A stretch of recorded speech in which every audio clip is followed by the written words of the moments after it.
Hello, YouTubers, and welcome back to Go Figure Customs YouTube channel.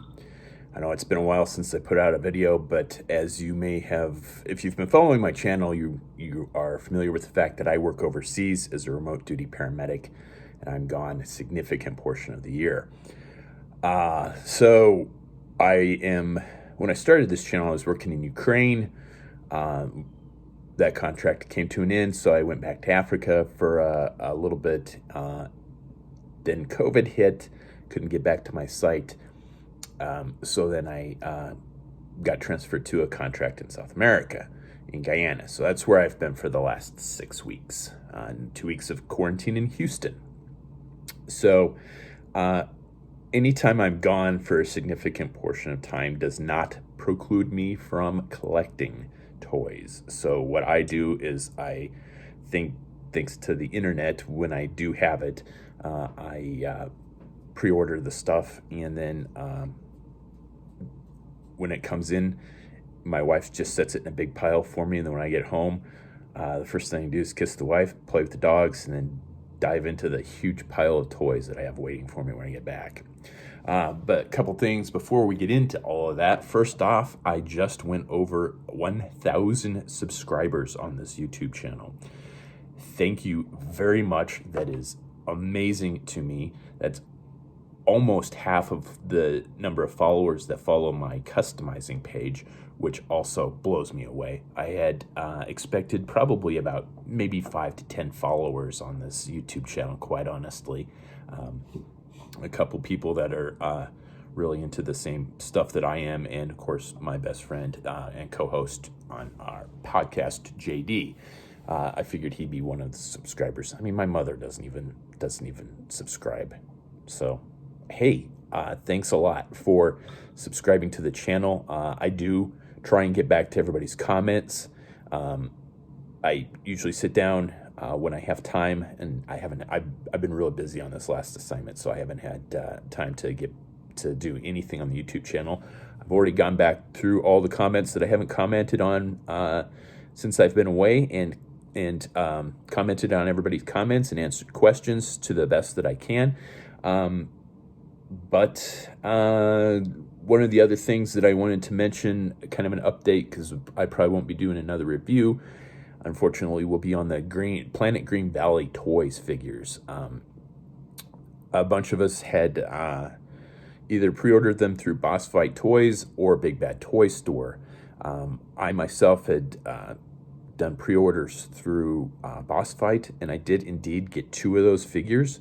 And I had 2 more on pre-order, but they refunded me the money on my pre-order, so it does not look like I will be getting any more Planet Green Valley figures, excuse me, from Boss Fight. So that whole line is like really up in the air right now. I think it's really going to depend on whether or not they can get that factory back up and running.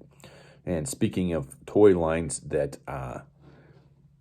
nobody knew if they were ever going to come out, I got my Kickstarter for the Eagle Force figures, and I'll be doing a review on the figures that I got for that, and talking a little bit about that if you're not familiar with Eagle Force.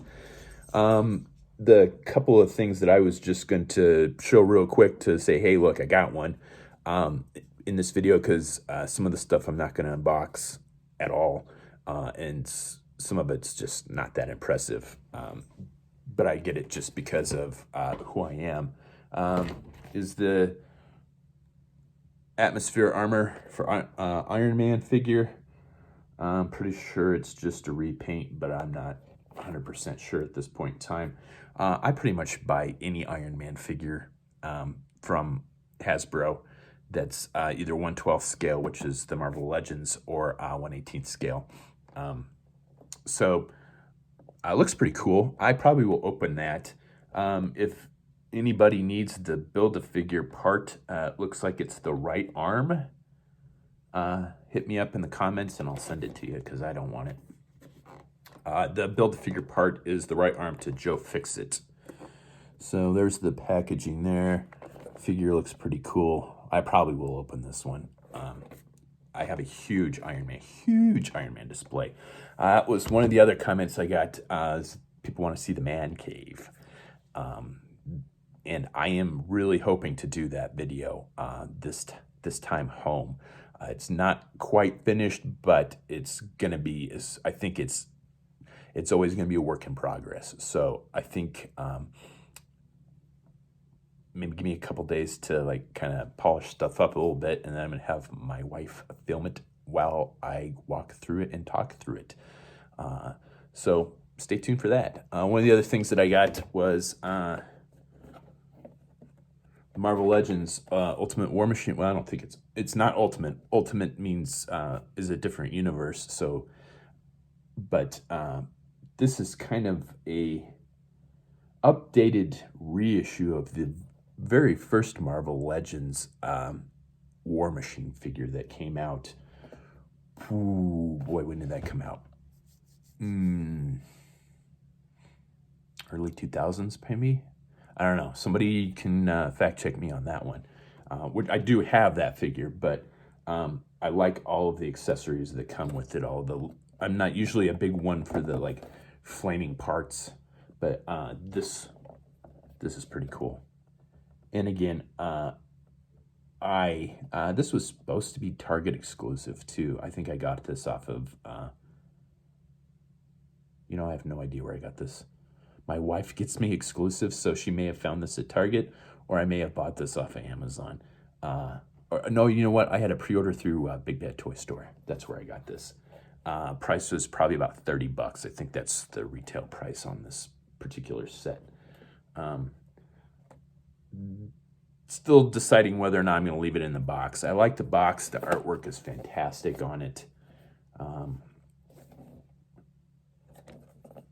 So I don't know. I've got a lot of stuff in boxes. I got a lot of stuff that aren't in boxes for Iron Man. So I haven't decided.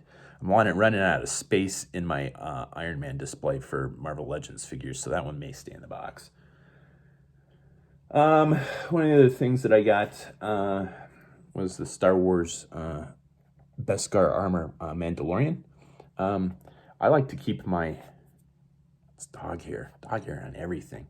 I like to keep my Star Wars figures carded. I don't really collect loose Star Wars figures anymore, and I haven't done Star Wars customs for a long time. So, but I have a real nice display, which I will show on the Man Cave video walkthrough of my Star Wars figure collection. So, anytime I see one that like kind of catches my eye, I'll pick one up. I definitely am not a completist on that, and it's got to be something I'm like, ooh, I really like that figure, I really like that figure for the armorer, the Mandalorian armorer. So I'm a huge fan of female figures. We've talked about that many times on the show. So I had to pick this one up. If these weren't so hard to find. Because Star Wars figures used to be readily accessible at retail. But if these weren't so hard to find, this is one I would probably pick up a second one of, probably even a third one of, because I would pick up one to open, to have loose, to play with, and I would pick up a third one to make a custom of my own of this particular figure. I love the characterization. The parts... The sculpt is not too bad on it. The articulation's pretty shit because it's Star Wars. So, but that's an easy fix when you start customizing. So, I kind of want another one of these to make my own custom of her. But I've been so far out of whack on Star Wars customs. I haven't done a Star Wars custom probably in years. What else did I get? I have 5 Joy toy sets, and I'm going to do individual videos on those.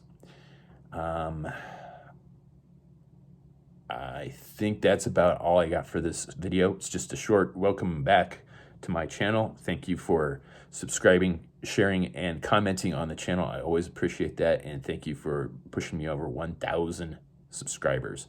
That just blows me away. Eagle Force stuff is out, and doesn't look like any new green Valley Planet toy figures. So those were kind of the topics that I wanted to hit real quick before we start getting into the Joy Toy figure reviews, because I got some cool sets and these things look friggin' awesome. So thank you for watching. Share, like, subscribe, and comment below, and stay tuned because there's 5 more videos coming up.